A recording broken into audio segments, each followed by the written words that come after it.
Hello and welcome back to our Better Minds evening wrap up.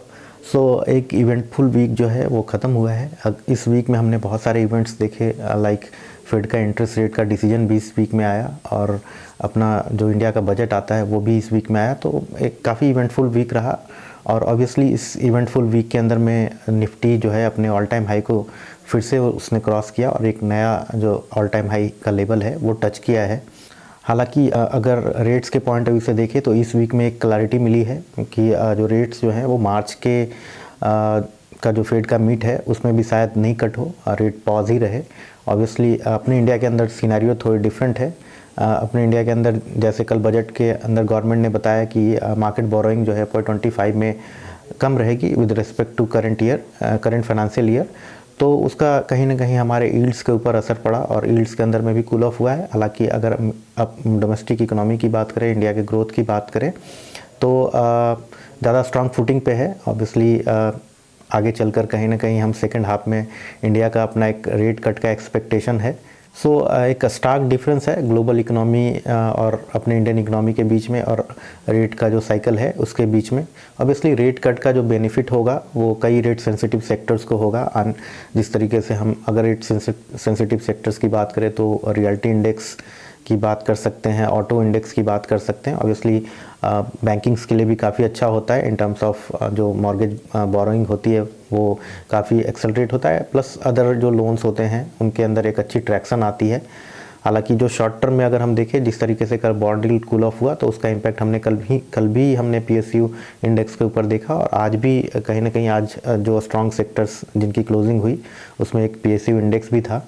जिस तरीके से कल बजट के अंदर में कई सेक्टर्स को इनकरेजमेंट मिला इन टर्म्स ऑफ जो पॉलिसी सपोर्ट है, जैसे हम न्यू एज बिजनेसेस की बात करें, स्टार्टअप्स की बात करें, जहाँ पे टैक्सेशन के पॉइंट ऑफ व्यू से चीज़ें वहाँ पे थोड़ी बहुत स्मूदन की गई, या फिर अगर हम रिन्यूएबल एनर्जी की बात करें जैसे सोलर रूफटॉप पे गवर्नमेंट की जो पॉलिसी आई है उसकी बात करें, या फिर ऑलरेडी जो ऑफशोर विंड एनर्जी है उसकी बात करें, तो इन सेक्टर से रिलेटेड जो शेयर्स थे उनके अंदर भी आज काफ़ी अच्छी मूवमेंट्स आई।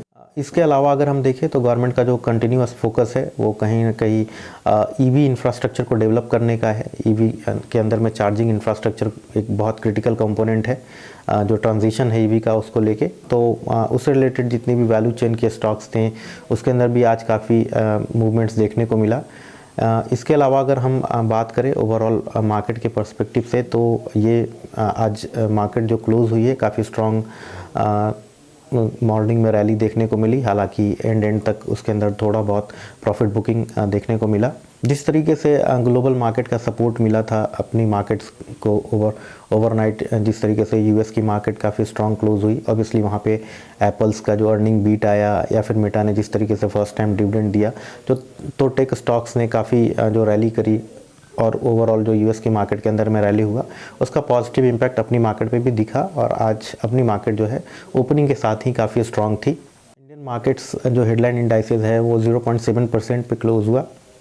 इसके अलावा देखें तो आज की रैली जो थी वो काफ़ी ब्रॉड बेस्ड रैली थी। तकरीबन सारे सेक्टर्स के अंदर में काफ़ी स्ट्रॉन्ग मूवमेंट देखी गई। थोड़े डिफेंसिव सेक्टर्स जो थे वहाँ पे थोड़ी पोजिशनल अनवाइंडिंग देखी गई। जिस तरीके से अगर हम बात करें कल जो बजट के बाद जो रैली हुई थी एफएमसीजी सेक्टर के अंदर में वो थोड़ा सा कूल ऑफ हुआ। इसके अलावा अगर हम देखें तो सीपीएसई इंडेक्स में काफ़ी अच्छी मतलब मूवमेंट्स आई और जो बड़ी गेनर है आज की वो सीपीएसई इंडेक्स ही है। इसके अलावा पीएसयू बैंक्स, निफ्टी आईटी के अंदर में भी काफ़ी स्ट्रॉन्ग मूवमेंट्स देखने को मिला। तकरीबन 2% प्लस से ऊपर के लेवल्स पे क्लोज हुई है इंडाइसेस। इसके अलावा अगर हम देखें तो रिलायंस ऑब्वियसली काफ़ी हैवी वेट है इंडेक्स के अंदर में, उसके अंदर में 2% प्लस का जो मूवमेंट आया उसने जो एनर्जी सेक्टर है उसको आज के टॉप गेनर्स में बना दिया। अगर macro economic point of view से बात करें तो जिस तरीके से कल जीएसटी कलेक्शन का डेटा आया था, जीएसटी कलेक्शन काफ़ी स्ट्रॉन्ग रहा है पास्ट फ्यू मंथ्स के अंदर में। 1.7 लाख करोड़ का जो जीएसटी कलेक्शंस आया उसने कहीं ना कहीं एक फिजिकल जो गैप है उसको गवर्नमेंट के जो अपने प्रोजेक्शंस थे कल के बजट में वो उसकी विजिबिलिटी ज़्यादा क्लियर करी है। ऑब्वियसली इंडिया ने अपना FY24 के लिए जो फिजिकल टारगेट दिया है, जो अचीव करना चाहते हैं, वो 5.8% है। और जिस तरीके से जीएसटी कलेक्शंस बढ़ते चले जा रहे हैं और काफ़ी स्ट्रॉन्ग कलेक्शंस आ रहे हैं, ऑब्वियसली जो टारगेट FY26 का है वो कहीं ना कहीं अचीवेबल लग रहा है। अगर स्टॉक स्पेसिफिक बात करें तो पेटीएम के शेयर जो आरबीआई सर्कुलर के बाद कंटिन्यूसली कल भी गिरे थे, 20% सर्किट पे था स्टॉक, आज भी 20% लोअर सर्किट पे ये स्टॉक क्लोज हुआ। ऑब्वियसली कल मैनेजमेंट की तरफ से कई क्लैरिफिकेशंस भी आई, बट मार्केट फ़िलहाल तो इसको बाई करता हुआ नहीं दिख रहा है उनके आर्ग्यूमेंट्स को। एंड इसके बाद अगर हम देखें तो अर्निंग, टाटा मोटर्स की अर्निंग भी मार्केट क्लोज के बाद आई। टाटा मोटर्स की अर्निंग की अगर बात करें तो काफ़ी स्ट्रॉन्ग अर्निंग ग्रोथ आई है, ऑब्वियसली स्ट्रॉन्ग बीट है, जेएलआर का काफ़ी अच्छा परफॉर्मेंस है। एबिट मार्जिन जो है वहाँ पे काफ़ी स्ट्रॉन्ग एक्सपेंशन हुआ है अगर वाई अगर हम चीज़ों को देखते हैं तो। इसके अलावा अगर हम बात करें तो सेकेंड स्ट्रेट क्वार्टर था जहाँ पर उन्होंने अपने मार्जिन गाइडेंस को भी बढ़ाया और FY24 का जो एबिट मार्जिन गाइडेंस है उसको 8% तक कर दिया है। टाटा मोटर्स का के जो नंबर हैं उसमें बोथ सेगमेंट ने काफ़ी अच्छा परफॉर्म किया, चाहे वो पीवी सेगमेंट हो उनका या सीवी सेगमेंट हो। इसके अलावा अगर हम बात करें तो Q4 का भी जो मैनेजमेंट का गाइडेंस आया है वो स्ट्रॉन्ग होने की उम्मीद है। ऑब्वियसली उसमें सीजनलिटी फैक्टर है, उसको लेकर मैनेजमेंट के गाइडेंस उसी तरफ इंडिकेट करते हैं। और टाटा मोटर्स ने डीलीवरेजिंग को लेकर भी अपने जो प्लान्स है उस पर स्टिक किया है। तकरीबन 9,000 करोड़ प्लस का नेट डेट लेवल पे उसको रिड्यूस किया है। सो ओवरऑल आज की हमारी जो मार्केट रैपअप के अंदर में जो मार्केट की समरी थी वो यही थी।